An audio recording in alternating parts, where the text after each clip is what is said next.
going to show you guys how to wire up an alternator to a one-wire alternator, basically.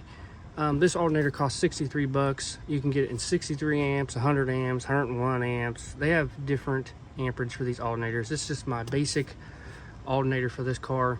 I just got a car quest. There's the part number. You get online and you look at one-wire alternators. They're like 100, 150. Just depends what brand and what it is. You don't need to do all that. You can do this yourself. All you need is a couple wires. You don't even need a ground. You don't have to rev the vehicle up to get the charge. If you come to the back of the alternator, you'll have the plug. You can buy the fancy plug online, make it look a lot cleaner, but the car is not a show car. This is a weekend beater and a fun little tire burner. So you have 1 and 2 on the back where your plugs are. You want to go to 2, get a spade connector, run it up here, put an eye on it, put it to this post on the back of your alternator, put another eye on it, run this one all the way to your battery. That's all you need for this thing to charge. You don't have to rev it up when it's cold or anything. As soon as it starts, it charges. Now, one thing you have to watch out with these alternators, they are clocked different. So depending on your application, stuff might hit.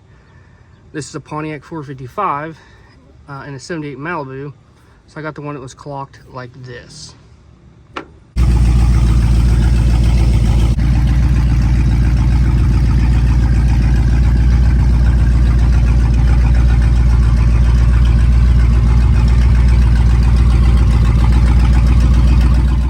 This is a very basic diagram on how to get the alternator to charge. This is what I have in my car. As you can see, I have number 2 plug going to the post on the alternator and a 10 gauge wire going to the battery. That will get the car charging. Now, my particular setup, I have a gauge in between so I can see if it's charging inside the car.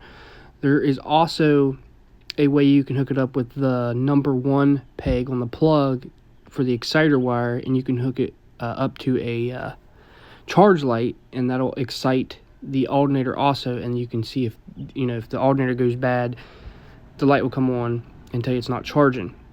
But if you hook it up just like this, it'll charge, but you won't know if the alternator goes bad or not, and then you'll be setting along the road. So I do recommend putting a gauge or a charge light somewhere. There's all kinds of other diagrams out there, but I have this basic wiring set up on mine just like this, but with a gauge on mine so I can see if it's charging or not.